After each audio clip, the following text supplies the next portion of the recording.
नमस्कार, आप देख रहे हैं खबरदार। मैं हूं आपके साथ चित्रा त्रिपाठी। सबसे पहले खबरों को खबरदार के लेंस से देख लेते हैं। किसान नेताओं ने सरकार के साथ बातचीत के लिए 29 दिसंबर को सुबह 11 बजे का वक्त तय किया है, लेकिन साथ में शर्त भी रख दी है कि अगर बातचीत के बाद भी सरकार ने तीनों कृषि कानून वापस नहीं लिए तो 30 दिसंबर को सिंघू बॉर्डर से किसान ट्रैक्टर मार्च निकालेंगे। किसानों के आंदोलन के भविष्य से जुड़ी हुई इस बड़ी खबर का आज हम करने वाले हैं विश्लेषण। इसके बाद हम प्रधानमंत्री नरेंद्र मोदी के लोकतंत्र वाले लेसन का भी रिवीजन करेंगे, जो कि उन्होंने कांग्रेस को पढ़ाए हैं। हम आपको पीएम मोदी की जुबानी कश्मीर के डीडीसी चुनाव नतीजों का सार भी समझाने वाले हैं। इसके बाद हम आपको अरुणाचल प्रदेश के तवांग सेक्टर में एलआईसी की एक फॉरवर्ड पोस्ट पर लेकर चलेंगे, जहां पर आईटीबीपी के हिमवीरों के साथ आज तक ने 24 घंटे गुजारे हैं। चीन बॉर्डर के हालात पर ज्ञान तो आपने खूब सुना होगा, वहां के हालातों की ग्राउंड रिपोर्ट हम आपको आज दिखाने जा रहे हैं। लेकिन सबसे पहले शुरुआत किसान आंदोलन के साथ। आज किसान आंदोलन का 31वां दिन है। राजधानी दिल्ली में अब भी किसान बड़ी संख्या में न सिर्फ जमे हुए हैं, बल्कि यूपी, पंजाब, हरियाणा और राजस्थान से उनके दिल्ली पहुंचने की कोशिश लगातार जारी है। तेज होते आंदोलन के बीच आज किसान नेताओं की दिल्ली में अहम बैठक हुई है। इस बैठक में 5 बड़ी बातें निकलकर सामने आई हैं। पहली ये कि किसान 29 दिसंबर को सरकार से मिलने को तैयार हैं। दूसरी बात ये कि किसान तीनों कृषि कानून खारिज करने को अपनी शर्त पर लगातार अड़े हुए हैं। तीसरी बात यह है कि बातचीत से पहले किसानों और सरकार के बीच विश्वास की कमी देखी गई। चौथी बात यह, किसानों ने सरकार पर आंदोलन को बदनाम करने का आरोप लगाया है। और पांचवी बात यह है कि बातचीत बेनतीजा रहने पर किसानों का आंदोलन और तेज होगा। यानी आज किसान नेता सरकार से थोड़े नाराज दिखे और उनकी नाराजगी की वजह कल प्रधानमंत्री का बयान था, जिसमें तीनों कानूनों को वापस न लेने की बात कही गई थी।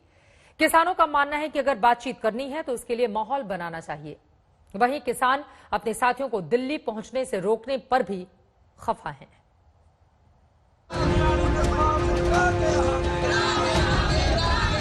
हमने हर वार्ता में हमेशा 3 केंद्रीय कृषि कानूनों को निरस्त करने की मांग की।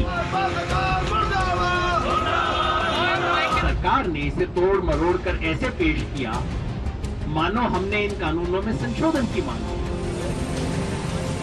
कल सारी मोदी सरकार वाजपेयी जी की याद में किसान को बदनाम करने में लगी रही। कल का भाषण था प्रधानमंत्री जी का एक अजीब किस्म का दुष्प्रचार है। हर एक राज्य से 100 ट्रैक्टर लेके हम मार्च करेंगे, दिल्ली तक जरूर पहुंचेंगे, क्योंकि खेल इसका है कि गेंद उसके पाले में रखनी है। 31 दिन बीत गए, किसान सड़क पर हैं, आक्रोश चरम पर और मांगे अधर में हैं। आर पार के मूड में आ गए हैं किसान। उनकी दिल्ली कूच की रफ्तार जोर पकड़ने लगी है। यूपी, राजस्थान, पंजाब, हरियाणा से किसानों के जत्थे तेजी से दिल्ली पहुंचने की कोशिश कर रहे हैं। हरियाणा बॉर्डर पर बैरिकेडिंग के दूसरी तरफ किसान रोक लिए गए। उन्हें दिल्ली पहुंचने की इजाजत नहीं मिली। नतीजा, हाईवे को जाम कर दिया गया। किसान सड़क पर ही बैठ गए। लेकिन इन पाबंदियों और पुलिस के रोकने पर भी किसान राजधानी की तरफ बढ़ रहे हैं, जिसे जो साधन मिल रहा है उसी से दिल्ली पहुंचने की जिद है। काला बिल वापस लो, वापस लो, वापस लो। किसानों के सब्र का बांध टूट रहा है, नाराजगी बढ़ रही है। सरकार पर किसान आंदोलन को बदनाम करने के आरोप लग रहे हैं। किसान नेताओं के निशाने पर सीधे प्रधानमंत्री हैं। वातावरण जो वार्ता का जो माहौल है वो सरकार निर्मित नहीं करना चाहती। जो कल का भाषण था प्रधानमंत्री जी का, उस भाषण में एक अजीब किस्म का दुष्प्रचार है, आंदोलन को बदनाम करना है। मुट्ठी भर किसान आंदोलन कर रहे हैं। केवल हरियाणा में ही, पंजाब में थोड़ा सा हरियाणा में और पंजाब में आंदोलन है। हमारे पास लाखों किसान यहां पर आके हमसे मिल रहे हैं। मैं उन किसानों को धन्यवाद देता हूं। पूरे किसान मेरे साथ खड़े हैं। ये क्या है? जो किसान आपके साथ खड़े दिखाई दे रहे हैं, उनके हमने फोटो देखे हैं। वो कीटनाशक कंपनियों के कर्मचारी हैं। आपको किसान भी नहीं मिल पा रहे। किसान नेताओं ने आज सरकार की चिट्ठी के जवाब में चिट्ठी लिखी। प्रस्ताव के जवाब में प्रस्ताव भेजा, आरोपों के जवाब में आरोप लगाए, लेकिन अच्छी बात ये रही कि गतिरोध टूट सकता है। किसान सरकार के प्रस्ताव पर 3 दिन बाद बात करने को तैयार है। सरकार किसानों की सुविधा के समय और किसानों द्वारा चुने मुद्दों पर वार्ता करने को तैयार है, इसलिए हम संयुक्त किसान मोर्चा की ओर से सभी संगठनों से बातचीत कर निम्नलिखित प्रस्ताव रख रहे हैं। अब हम ये प्रपोजल दे रहे हैं सरकार को, जो मैं पढ़ के सुनाऊंगा। हमारा प्रस्ताव ये है कि किसानों के प्रतिनिधियों और भारत सरकार के बीच अगली बैठक 29 दिसंबर 2020 ट्यूसडे है, मंगलवार 29 दिसंबर 2020 को सुबह 11 बजे आयोजित की जाए। लेकिन किसान नेताओं ने शर्त रखी है कि बात तो होगी, लेकिन उसका एजेंडा किसान तय करेंगे। चिट्ठी में उस एजेंडे का जिक्र भी दर्ज किया गया है। किसानों की मांग है कि 3 कृषि कानूनों को रद्द करने के लिए अपनाए जाने वाली क्रियाविधि पर पहले चर्चा हो। एमएसपी की कानूनी गारंटी की प्रक्रिया और प्रावधान पर बात हो। पराली जलाने पर दंड के प्रावधानों को बाहर करने पर चर्चा हो। विद्युत संशोधन विधेयक 2020 में जरूरी बदलाव किए जाएं। बैठक का एजेंडा निम्नलिखित और नीचे दिए हुए क्रम में हो। एजेंडा क्या हो ये हम बता रहे हैं, एजेंडा का सीक्वेंस क्या हो वो हम बता रहे हैं, क्योंकि सरकार कहती है ना, ये आप बता दो मुद्दे क्या है, हम बात कर लेंगे। लो जी, हम बता देते हैं फिर क्या एजेंडा होना है, और इसी सीक्वेंस में चाहते हैं। यानी कि आइटम नंबर 1 रिपील करने की मॉडलिटीज डिस्कस करेंगे। किसानों ने अपने पत्ते खोल दिए हैं। बात सीधे मुद्दे पर होगी, यानी तीनों कृषि कानूनों को रद्द करने को लेकर किसानों का आरोप है कि सरकार उनके आंदोलन को बदनाम कर रही है। लिहाजा बैठक का एजेंडा पहले से तय होगा। आज तक हमें अफसोस इस बात का है कि जो बातें मीटिंग्स में होती रही हैं, सरकार ने वो लोगों से छुपा के हमेशा झूठ बोला और किसान आंदोलन को बदनाम करने का काम किया। इसीलिए हमने चिट्ठी के शुरू में ही कहा कि सरकार से उम्मीद नहीं की जा सकती कि वो आपकी तरह झूठ बोले, और सरकार से उम्मीद होती है जो है वो बोले। किसानों ने आज अपने आंदोलन को तेज करने का भी संकेत दे दिया है। बैठक में यह तय किया गया है कि वार्ता नाकाम हुई तो प्रदर्शन तेज होगा। तय किया गया है एनडीए के सांसद और विधायकों के विरोध को बढ़ाया जाएगा। अंबानी अडानी के प्रोडक्ट्स का बहिष्कार किया जाएगा। हरियाणा के साथ साथ अब पंजाब को भी टोल फ्री कर दिया जाएगा। दिल्ली के बॉर्डर पर 27 और 28 दिसंबर को शहादत दिवस मनाया जाएगा। 30 तारीख को किसान ट्रैक्टर लेकर मार्च करेंगे। ये हमारी सप्लाई है। अगर मोर्चे पे फौजी लड़ रहा है, सरकार पीछे सप्लाई भेजती है, फिर फौजी लड़ सकता है। जो सिपाही हमारे जहाँ आंदोलन में लड़ रहे हैं, इनकी सप्लाई जरूरी है। जो लोग सप्लाई कर रहे हैं, अगर उन्हें विघ्न डाला जाएगा, उनको तंग किया जाएगा, तो इसका मतलब आंदोलन को तोड़ना चाहते हैं। आंदोलन टूटेगा नहीं। जितना दबाओगे आंदोलन उतना ही और मजबूत होता जाएगा। बीजेपी वालों का घेराव की बात है। सभी से निवेदन है, कल हमारे एमपी का वहां आए थे, उनको एक भी प्रोग्राम गंगानगर में नहीं करने दिया गया। किसानों ने अपनी लकीर खींच दी है। प्रधानमंत्री ने कल ही साफ कर दिया है, कृषि कानून वापस नहीं होंगे।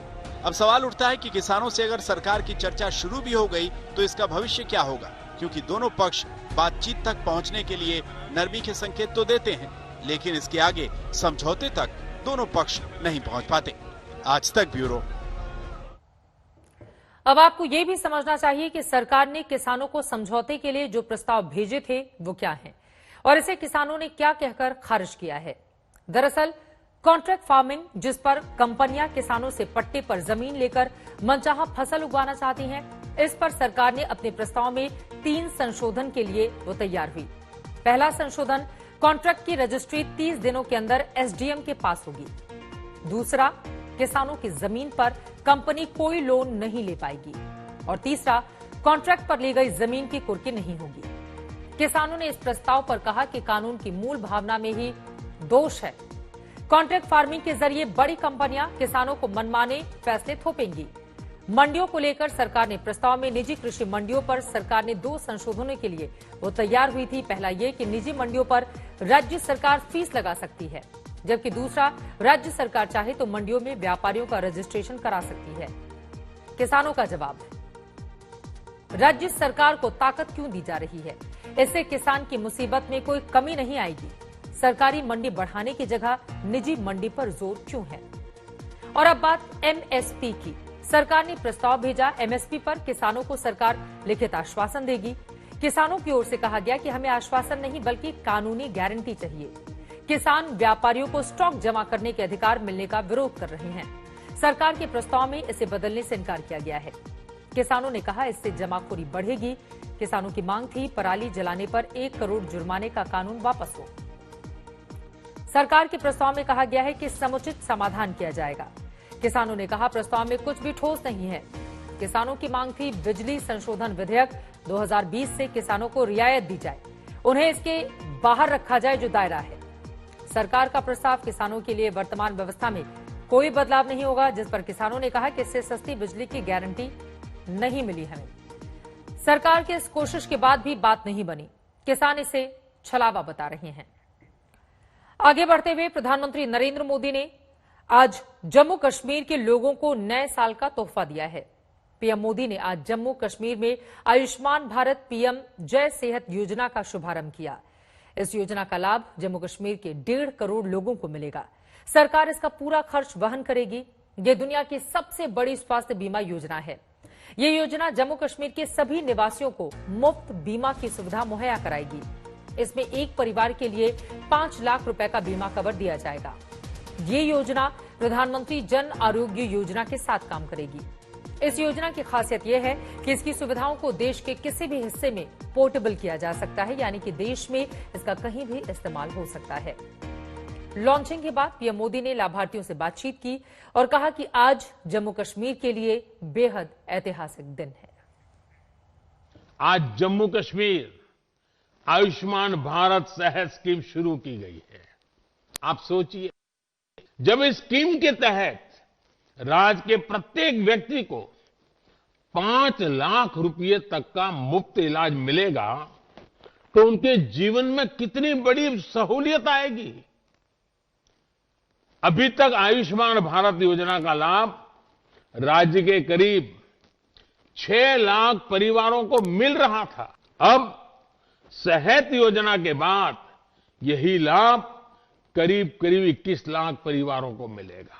जम्मू कश्मीर की वादियों में हवा इतनी शुद्ध है, प्रदूषण इतना कम है कि स्वाभाविक रूप से हर कोई चाहता है, और मैं तो जरूर चाहूंगा कि आप हमेशा स्वस्थ रहें। हां, अब मुझे ये तसल्ली है कि बीमारी की स्थिति में आयुष्मान भारत सेहत स्कीम आपकी एक साथी बनकर मौजूद रहेगी। जम्मू कश्मीर के लोगों को बड़ा तोहफा देते वक्त पीएम ने राहुल गांधी का बिना नाम लिए उनके आरोपों का जवाब भी दिया है। पीएम ने डीडीसी चुनाव का जिक्र किया और इसे जमहूरियत की जीत कही। साथ ही राहुल गांधी के तंज का जवाब तंज से ही दिया। लेकिन दोपहर होते होते श्रीनगर में उमर अब्दुल्ला ने मोर्चा संभाल लिया। उमर ने जम्मू कश्मीर सरकार पर जनादेश के अपहरण का आरोप लगा दिया है। उमर कह रहे हैं कि अगर डीडीसी चुनाव में लोकतंत्र की जीत हुई है तो फिर क्यों सरकारी तंत्र उनके नेताओं पर पाला बदलने का दबाव बना रहा है।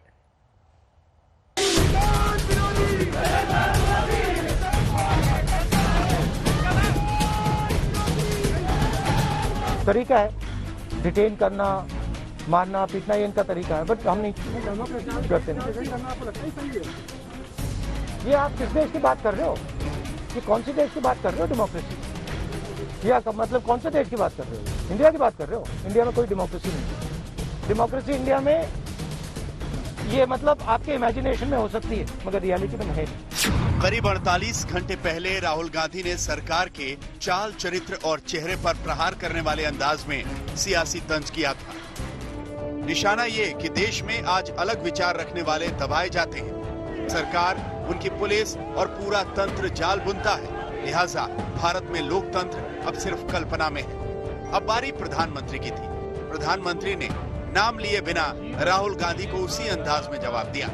जम्मू कश्मीर में डीडीसी चुनाव का उदाहरण पेश करते हुए सवाल पूछे, पुडुचेरी में कितने साल से पंचायत चुनाव नहीं हुए हैं? दिल्ली में कुछ लोग सुबह शाम आए दिन मोदी को कोसते रहते हैं, टोकते रहते हैं, अपशब्दों का प्रयोग कहते हैं और आए दिन मुझे लोकतंत्र सिखाने के लिए रोज नए नए पाठ बताते रहते हैं। मैं उन लोगों को जरा आज आईना दिखाना चाहता हूं। कुछ राजनीतिक दलों की कथनी और करनी में कितना बड़ा फर्क है, लोकतंत्र के प्रति वो कितना गंभीर है, इस बात से भी पता चलता है। इतने साल हो गए, पुडुचेरी में पंचायत वगैरह चुनाव नहीं होने दिए जा रहे। जम्मू कश्मीर में डीडीसी चुनाव में जमहूरियत का डंका बजा। चुनाव में असल जीत लोकतंत्र की हुई। अलगाववादियों को दरकिनार कर लोगों ने बेखौफ होकर लोकतंत्र की जड़ों को मजबूत किया। सारे मिथक टूट गए। प्रधानमंत्री ने इन नतीजों का हवाला देते हुए एक तीर से दो निशाने साधे। मैं जम्मू कश्मीर के लोगों को लोकतंत्र को मजबूत करने के लिए भी अनेक अनेक अनेक अनेक बधाइयां देता हूं। डिस्ट्रिक्ट डेवलपमेंट काउंसिल के चुनाव ने एक नया अध्याय लिखा है। प्रधानमंत्री जम्मू कश्मीर के लोकतंत्र की जीत का डंका बजा रहे थे, वहीं उमर अब्दुल्ला राहुल गांधी की बात आगे बढ़ा रहे थे। उमर ने आरोप लगाया कि डीडीसी चुनाव में गुपकार की जीत से बीजेपी में हड़कंप मचा है। अब सरकार के अफसर गुपकार में सियासी तोड़फोड़ की साजिश रच रहे हैं। उनके उम्मीदवारों को घरों से उठाया जा रहा है।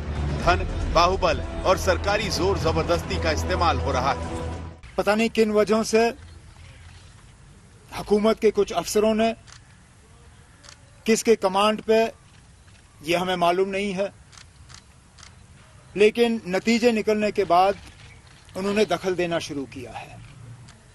जिन जिलों में पकड़ दकड़ के जरिए वो रिजल्ट को तब्दील कर सकते हैं और डीडीसी चेयरमैन जो है अलायंस को छोड़ के दूसरी पार्टी का बना सकते हैं, वहां पे जोरों शोर से ये काम चल रहा है। उमर अब्दुल्ला ने आरोप लगाया कि गुपकार गठजोड़ के जीते हुए उम्मीदवारों से जोर जबरदस्ती की जा रही है। शोपियां जिले में उनके दो नेताओं पर दबाव बनाया जा रहा है। उमर अब्दुल्ला सबूत भी पेश कर रहे हैं। सोच समझ के ये अल्फाज जबरदस्ती इस्तेमाल कर रहा हूं क्योंकि मेरे एक साथी यहां बैठे हैं जिन्होंने टेलीफोन की रिकॉर्डिंग की है, जिसके बाद सारा बिल्कुल क्लियर ये पता चल जाता है कि यहाँ पे एडमिनिस्ट्रेशन और एडमिनिस्ट्रेशन के कुछ लोग हुकूमत और पुलिस का इस्तेमाल कर रहे हैं।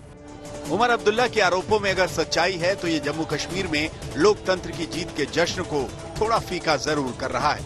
1962 युद्ध में शायद पहली बार ऐसा है जब सर्दी के मौसम में भी लद्दाख में एलएसी पर भारत और चीन के 50-50 हजार सैनिक आमने सामने थे 1962 के बाद। और ऐसा इसलिए हुआ क्योंकि 1962 के बाद पहली बार एलएसी पर चीन और भारत के बीच सबसे ज्यादा तनाव है, जिसका असर सिर्फ लद्दाख में एलएसी पर ही नहीं बल्कि अरुणाचल प्रदेश में चीन के बॉर्डर पर भी साफ साफ दिखाई देता है। और ये सिर्फ कहने की बात नहीं है। आज हम आपको अरुणाचल प्रदेश के तवांग में एलएसी पर आईटीबीपी की फॉरवर्ड पोस्ट से ऐसी ग्राउंड रिपोर्ट दिखाएंगे जो आपने पहले कभी नहीं देखी होगी। इस एक्सक्लूसिव एलएसी रिपोर्ट में आप देखेंगे वो रूट जहां से चीनी सेना अक्सर भारत में घुसपैठ की कोशिश करती है। इस एक्सक्लूसिव रिपोर्ट में आप देखेंगे वो पॉइंट जहां चीनी सैनिकों और भारतीय सैनिकों में अक्सर झड़पें होती रहती हैं। इस एक्सक्लूसिव रिपोर्ट में आप देखेंगे वो जगह जहां आईटीबीपी के हिमवीर चीनी सैनिकों की आंखों में आंखें डालकर तैनात रहते हैं। अप्रैल के महीने में लद्दाख में एलएसी पर तनाव की शुरुआत के बाद पहली बार आप देखेंगे एलएसी पर चीन की आंखों में आंखें डालकर निडर रिपोर्टिंग। आज तक की टीम करीब 80 किलोमीटर का दुर्गम रास्ता तय करके तवांग की उस फॉरवर्ड पोस्ट तक पहुंची जहां से 2 कदम की दूरी पर चीन की सीमा शुरू होती है। और अब हम आपको उस सफर पर लेकर चल रहे हैं। वो सफर उस जगह पर जाकर खत्म होती है जहां देश के जवान चीन के साथ साथ पूरे साल बेरहम मौसम से भी लोहा लेते हैं।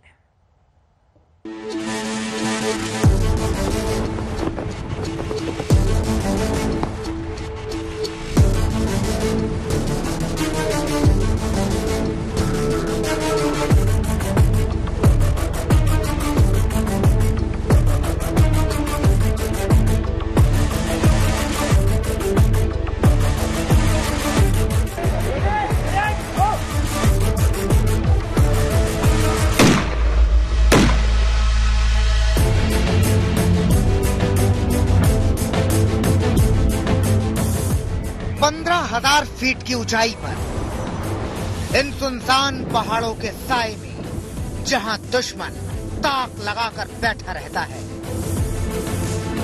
वहां मुस्तैद रहते हैं आईटीबीपी के हिमवीर, जिनकी दुश्मन की हर हरकत पर पैनी नजर रहती है।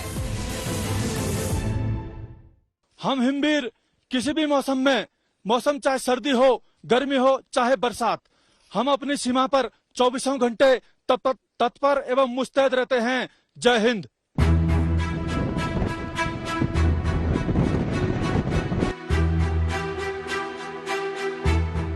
देश के इन्हीं हिमवीरों से मुलाकात करने के लिए आज तक की टीम अरुणाचल प्रदेश के तवांग में एक फॉरवर्ड पोस्ट के सफर पर निकली।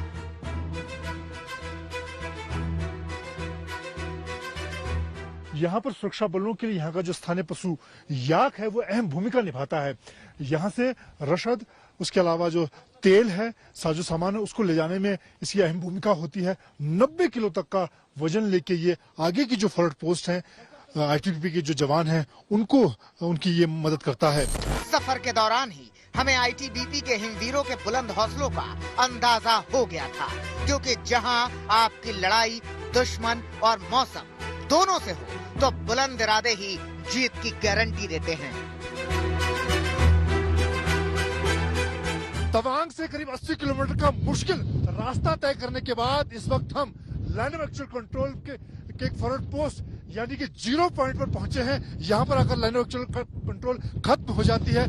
15,000 से ज्यादा फीट की ऊंचाई पर इस वक्त हम मौजूद हैं और यहाँ पर आप हवा को देखकर समझ सकते हैं कितनी तेज यहाँ पर हवा इस वक्त चल रही है। ऐसा लग रहा है कि हवा आपको उड़ा सकती है। और इस मुश्किल हालात में यहाँ पर हमारे जो सुरक्षा बल हैं, खासतौर से जो हिमवीर है, आईटीबीपी के जवान हैं, वो दिन रात पेट्रोलिंग कर रहे हैं।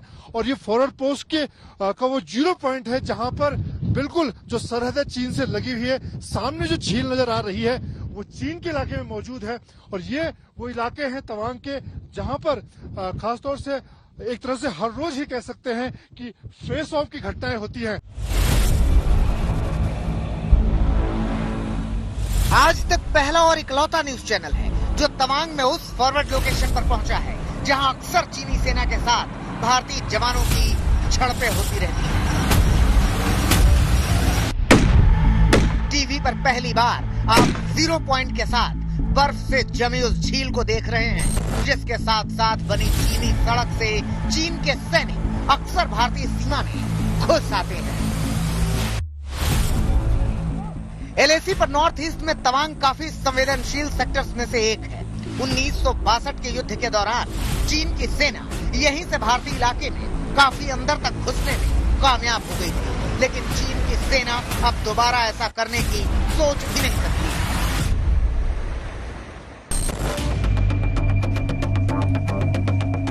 क्योंकि ये 1962 वाला भारत नहीं है। एलएसी पर भारत ने अब तक इतना मजबूत इंफ्रास्ट्रक्चर तैयार कर लिया है कि चीनी सेना हो या जानलेवा मौसम, दोनों दुश्मनों को एक साथ आसानी से मात देते हैं आईटीबीपी के ये हिमवीर।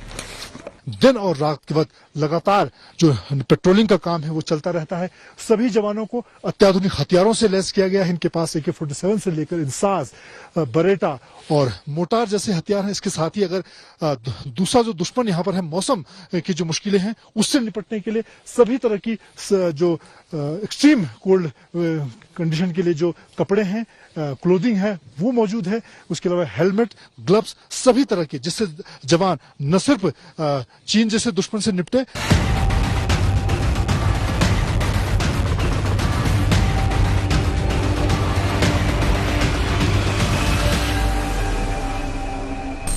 फॉरवर्ड पोस्ट के इलाकों में जब जवान लंबी पेट्रोलिंग के लिए निकलता है तो कई बार उसे इस तरह के हालात में रहना पड़ता है जहां उसे रुकना पड़ता है। तो ऐसे खास तरह की जो टेंट हैं, जो 0 से नीचे के तापमान में जवान इसमें आसानी से रह सकता है।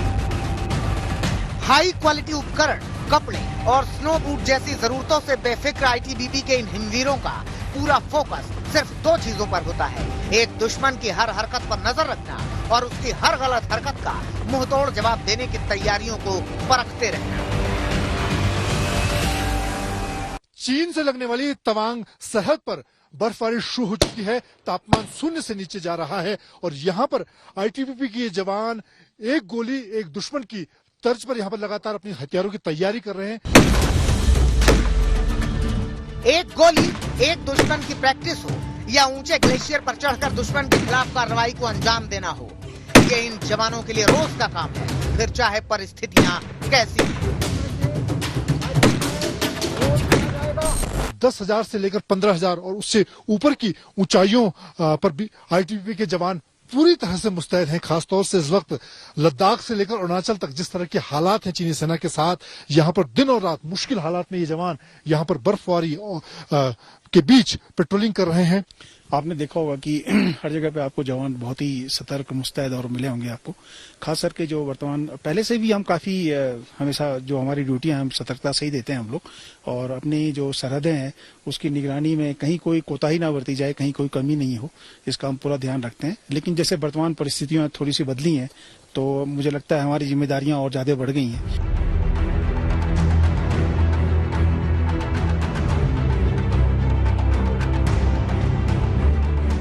अरुणाचल प्रदेश के तवांग में 15,000 फीट की ऊंचाई पर दुश्मन की आंखों में आंखें डालकर आईटीबीपी के जवान देशवासियों को ये मैसेज देते हैं कि जब तक वो हैं तब तक देश की तरफ कोई दुश्मन आंख उठाकर भी नहीं देख सकता।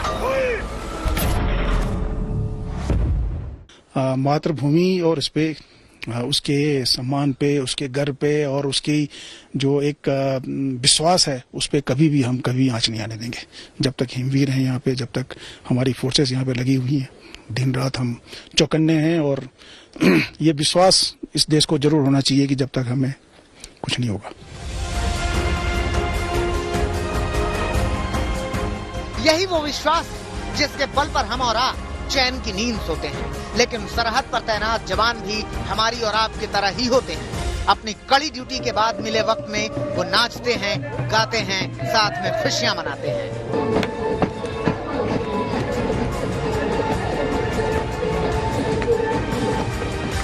तवांग में एलएसी की फॉरवर्ड पोस्ट से कैमरामैन हिमांशु शर्मा के साथ मनजीत नेगी, अरुणाचल प्रदेश, आज तक। आईटीबीपी के हिमवीरों के बाद अब हम आपको जम्मू कश्मीर की पहली महिला ड्राइवर से मिलवाते हैं, जिनका नाम है पूजा देवी, जो जम्मू कश्मीर की महिलाओं के लिए प्रेरणा बन गई हैं। लेकिन उनका ये सफर बिल्कुल भी आसान नहीं था।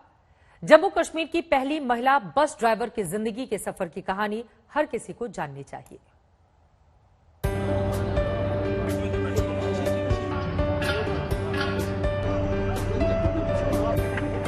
जब महिलाएं फाइटर जेट्स उड़ा सकती हैं, तब किसी महिला का बस चलाना कोई बड़ी बात नहीं है। लेकिन पूजा देवी के लिए ये बड़ी बात है, क्योंकि वो जम्मू कश्मीर की पहली महिला बस ड्राइवर है।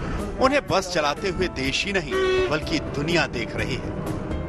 5-6 साल ही हुए अभी। पहले छोटी गाड़ी चला रही थी, उसके बाद ड्राइविंग सिखाने का काम कर रही थी, साथ में टैक्सी भी चलाती थी, उत्तराखंड वगैरह जाती थी सवारी लेके। और उसके बाद जब मोटर में सिखाया 2 साल से, उसके बाद लाइसेंस आ गया मेरा हैवी का, तो फिर उसके बाद ट्राला चला रही थी थोड़ी देर, सीमेंट वाला। तो अब पता भी नहीं था कि इतनी जल्दी मुझे बस मिल जाएगी। तो थैंक्स करती हूँ उनका जो गाड़ियाँ दे रहे हैं मुझे। 23 दिसंबर को उन्होंने कठुआ रूट पर चलने वाली एक बस का स्टीयरिंग संभाला तो कुछ देर के लिए तो लोगों को यकीन ही नहीं हुआ कि वो जिस बस में सफर करने वाले हैं उसकी ड्राइवर एक महिला है। लेडी होकर और वो बस ड्राइव कर रही है, ये हमारे लिए काफी प्राउड की बात है। गाड़ी चला के सबको मतलब अच्छा इंस्पिरेशन करेंगे और आगे भी महिला जो कि यूथ है वो भी और आगे निकल के आएंगी। इनको अपने इंस्पिरेशन बनाओ, इनके जैसा ही स्ट्रांग बनना चाहिए हमें। 30 साल की पूजा के लिए जम्मू कश्मीर की पहली महिला बस ड्राइवर बनने का सफर इतना आसान भी नहीं था। वो एक गरीब परिवार से आती हैं। आज उनके हाथों में बस का स्टीयरिंग है, लेकिन यहाँ तक पहुँचने के लिए उन्हें कई ऊबड़ खाबड़ रास्तों से गुजरना पड़ा है। अपने पति और परिवार से बगावत करके वो यहाँ तक पहुँची है। हाँ, उन्होंने बोला कि ये जो लाइन है ड्राइविंग वाली ये अच्छी नहीं है, लेडी के लिए ये लाइन अच्छी नहीं है। लेकिन मैं उनको यही बोला कि मतलब मानती हूँ कि अच्छी लाइन नहीं है, लेकिन मैं कोई अपने साथ गलत नहीं होने देती, ना ही मैं गलत करूँगी। जिस परफेक्शन के साथ पूजा बस चलाती हैं, उसी परफेक्शन के साथ वो परिवार भी चलाती हैं। उनके 3 बच्चे हैं, जिनके लिए वो सुपर मॉम हैं। और अब तो पूजा कश्मीर की स्टार बस ड्राइवर भी बन गई। पूजा सिर्फ जम्मू कश्मीर की पहली महिला बस ड्राइवर ही नहीं बनी, बल्कि उन्होंने जम्मू कश्मीर की महिलाओं को संदेश भी दिया है कि अगर ठान लें तो कोई मंजिल दूर नहीं होती। सबसे पहले तो ये एक ऐतिहासिक दिन बन गया कठुआ जिला के लिए और तहसील बसोली के लिए। मैं इतनी खुश हूँ, इतनी मैं गर्व कर रही हूँ इस पूजा के, जो मेरी छोटी बहन जैसी है, कि वो कठुआ का, जिसने कठुआ का, जम्मू कश्मीर का, अपने गांव सांदर का, बसोली का नाम रोशन कर दिया। एक मतलब इतनी हैवी व्हीकल चलाने की शुरुआत करके। पूजा को हमेशा से ही ड्राइविंग का शौक था, जो अब उनका पेशा भी बन गया है। वो जम्मू कश्मीर की पहली महिला बस ड्राइवर है, लेकिन वो इकलौती महिला बस ड्राइवर नहीं बनना चाहती। वो एक ट्रेनिंग स्कूल में ड्राइविंग भी सिखाती है। चुनौतियों का सामना करते हुए कठुआ जिले की रहने वाली पूजा देवी जम्मू कश्मीर की पहली महिला पैसेंजर बस चालक बन गई है। पुरुष प्रधान व्यवसाय में कदम रखने के उनके फैसले से महिलाओं को तो प्रेरणा मिलेगी ही, और साथ ही में समाज की रूढ़िवादी मानसिकता को भी बदलने में मदद जरूर मिलेगी। वीडियो जर्नलिस्ट नीरज कुमार के साथ मैं सुनील भट्ट, जम्मू आज तक। अब हम आपको जम्मू कश्मीर का हाल दिखाते हैं। कश्मीर घाटी के ग्रामीण इलाकों में मौसम ने जीवन को दुश्वार बना दिया है। यहां इतनी ज्यादा ठंड पड़ रही है कि पाइप में ही पानी जम जा रहा है। ऐसे खूबसूरत नजारे को देखने के लिए लोग दूर दूर से कश्मीर खिंचे चले आते हैं, लेकिन यकीन मानिए कश्मीर के ग्रामीण इलाके में रहने वाले इन लोगों के लिए दिसंबर का मौसम किसी सजा से कम नहीं होता। तस्वीर देखिए, कड़ाके की सर्दी में किस कदर जगह जगह पानी बर्फ बन गया है। पेड़ों से गिरती हुई ओस की बूंदें बर्फ बन चुकी हैं। ऐसा लगता है कि मौसम ने कश्मीर के इस ग्रामीण इलाके का बर्फीला श्रृंगार किया हो। चारों तरफ बर्फ ही बर्फ, जबकि यहाँ कोई बर्फबारी नहीं हुई है। पाइपलाइन जमने की वजह से गांव के लोगों को पानी लाने के लिए काफी दूर जाना पड़ता है। उनके लिए ये किसी मुसीबत से कम नहीं। बीती रात श्रीनगर का तापमान -4 तक लुढ़का, जबकि घाटी के दूसरे इलाकों में तापमान और भी अधिक नीचे चला गया है। अब लोगों को पीने की पानी की दिक्कत सबसे ज्यादा जो है ग्रामीण इलाकों में हो रही है, क्योंकि पानी के सभी साधन जो हैं वो इस ठंड के कारण जम चुके हैं। मेहरबानी होगी, गाड़ी देखे, गाड़ी की भी मेहरबानी। अगर पानी होगा तो क्या करेंगे, पानी से बिना क्या करेंगे। इधर कोहरा लग गया है, ना कोई निकलता है पानी के लिए, वो लेन लगाई है, ना हमको पानी ना कुछ, कोई गल नहीं है, ना हमको रोड है ठीक। कितना दूर जाना पड़ता है पानी लाने? पानी से परला चक से यहाँ आया है हम। अगर न्यूनतम तापमान की बात करें तो कश्मीर के कई इलाकों में पारा माइनस में चला गया है। कश्मीर घाटी में लगातार ठंड का प्रकोप जारी है। पारा कश्मीर में लगातार 0 से कई डिग्री नीचे रिकॉर्ड किया जा रहा है। कल बीती रात भी पारा करीब -4 के करीब रिकॉर्ड किया गया है। गुलमर्ग, पहलगाम जैसे हिल स्टेशन की बात करें तो जो टेम्परेचर है वो इससे भी कम रिकॉर्ड किया जा रहा है। अगर लद्दाख के क्षेत्र की बात करें तो लगभग -13 के आसपास टेम्परेचर रिकॉर्ड किया जा रहा है आज का। लेकिन मौसम की ये मार सिर्फ 1-2 दिन या हफ्ते भर की नहीं है। मौसम विभाग के मुताबिक ऐसा ही मौसम अभी काफी समय तक बना रहेगा। श्रीनगर से शुजा उल हक और अशरफ वानी के साथ आज तक ब्यूरो। उत्तर भारत का कोई शहर नहीं जो मौसम की मार से अछूता हो। यूपी में ठंड के साथ कोहरे ने कोहराम मचाया तो पंजाब में भी कोहरे की भारी मार पड़ी है। हिमाचल के कई इलाकों में पारा लगातार गिरता जा रहा है तो राजस्थान का माउंट आबू शिमला के तापमान से होड़ लेने को बेताब है। स्वर्ण मंदिर का शहर अमृतसर। सुबह सुबह कोहरे का ऐसा कहर बरपा कि 50 डिग्री दूर तक देखना मुश्किल हो गया। हालांकि दिन निकलने के साथ साथ धुंध छटती चली गई, लेकिन सुबह का आलम वाकई खौफनाक था। पूरे उत्तर भारत में ठंड तो बढ़ रही है, लेकिन उसके साथ कोहरे का कोहराम भी शुरू हो चुका है। मैं इस समय अमृतसर में हूं और इस समय पारा जो है वो 7 के नीचे है। ठंड इस कदर है कि मेरे हाथों की ये जो नसें, ऐसा लग रहा है खून जम जाएगा। लेकिन विजिबिलिटी कैसे प्रभावित हुई है वो देख लीजिए। ये अमृतसर का जो सबसे प्रमुख इलाके हैं उनमें से भी यानी 50 मीटर से भी कम विजिबिलिटी। सारी गाड़ियों की जो रफ्तार है वो सुस्त पड़ी है। अगर लैंप ना जलाए जाएं, फॉग लैंप ना जलाए जाएं तो जाहिर है ऐसे में हादसे की संभावना। आप देखिए बड़ी गाड़ी भी आ रही है, लेकिन दूर से इससे आपको अंदाजा लग जाता है कि किस कदर कोहरा है, कितना घना कोहरा है। पंजाब के तमाम शहर शीतलहर के साथ धुंध की चपेट में है। फजलिका में कुछ दिनों के साफ मौसम के बाद आज धुंध ने अपना रंग दिखाया। इसकी वजह से सड़कों पर वाहनों की रफ्तार धीमी हो गई। मुश्किल इतनी आ रही है कि आगे कुछ दिखाई नहीं दे रहा, प्रॉब्लम आ रही है धुंध के कारण। सब कुछ धुंधला धुंधला नजर आ रहा है और कुछ नहीं है। ड्राइव सर यही 25 की स्पीड में, 30 की स्पीड में, इससे ऊपर हम जा ही नहीं सकते। लाइटें सभी ऑन है। फजलका हो या अमृतसर या लुधियाना, हर शहर का सुबह का रंग एक जैसा ही नजर आ रहा है। घना कोहरा सुबह की जिंदगी का हिस्सा हो गया है। गिरते पारे के साथ चढ़ती धुंध लोगों को परेशान कर रही है। ठंड बहुत ज्यादा पै रही है जी। आज पैदल जा रहे हैं जी, ठंड कोहरा बहुत ज्यादा पड़ रहा है जी, दिक्कत आ रही है। आज साइकिल तो जाते सी, आज पैदल जा रहे हैं जी। अगर तापमान की बात करें तो कल आदमपुर और लुधियाना सबसे ठंडे शहर रहे। अमृतसर में 3.4 डिग्री, पटियाला में 4.6 डिग्री, फरीदकोट में 4.3 डिग्री और बठिंडा में 5.2 डिग्री सेल्सियस न्यूनतम तापमान दर्ज हुआ।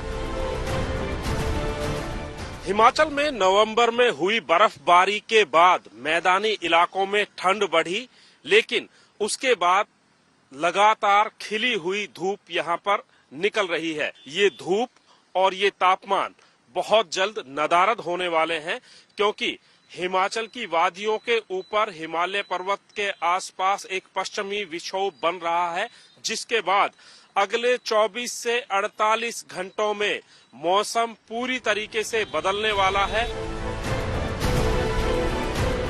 पंजाब से अब हिमाचल चलते हैं, जहां ठंड का प्रकोप जारी है। अरसे बाद शिमला में दिसंबर में कड़ाके की ठंड पड़ रही है। यहाँ न्यूनतम तापमान 4 डिग्री के आसपास बना हुआ है।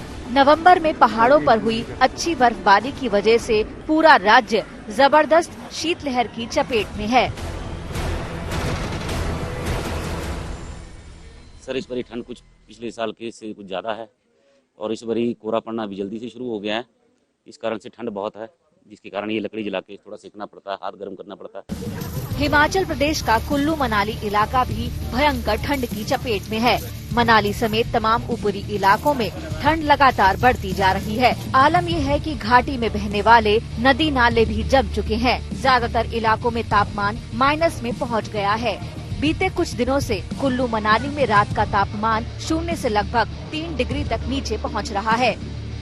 हिमाचल के सोलन, कसौली और चायल में भी हाड़ कपा देने वाली सर्दी पड़ रही है। लोग देरी से घरों से बाहर निकल पा रहे हैं। तापमान में गिरावट से लोग घरों में दुबके रहने को मजबूर हो गए हैं।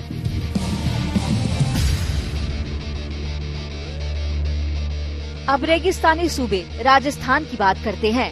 राजस्थान के एकमात्र हिल स्टेशन माउंट आबू का नजारा देखिए। घर बैठे आप ठंड को महसूस कर लेंगे। यहाँ न्यूनतम तापमान आज 2 डिग्री रिकॉर्ड किया गया। शुक्रवार को यहाँ न्यूनतम तापमान 1 डिग्री तक गिर गया था। राजस्थान के कई इलाकों में भी पारा 4 डिग्री तक पहुँच गया है। मैं हूँ इस समय दिल्ली जयपुर नेशनल हाईवे पे। यहाँ पर सुबह के समय भले ही धूप खिली हो, पर ट्रैफिक की आवाजाही बेहद कम रहती है और ये ठंड की वजह से है। अगर तापमान की बात की जाए तो जयपुर, जो कि राजस्थान की राजधानी है, यहाँ पर न्यूनतम तापमान पिछले कई दिनों से लगभग 6 डिग्री सेल्सियस रह रहा है। अब बात यूपी की। मुरादाबाद के टोल प्लाजा पर मानो कोहरे ने कब्जा कर लिया हो। आगे कुछ भी देख पाना मुश्किल हो रहा है। सोचिए उन ट्रक ड्राइवरों के बारे में जो भारी वाहन लेकर हाईवे पर हैं।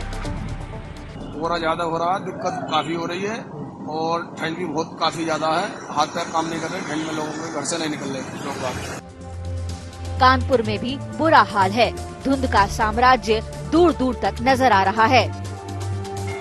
देश के 6 प्रदेशों की तस्वीर देखिए। इन सूबों के बीच सैकड़ों किलोमीटर का फासला है।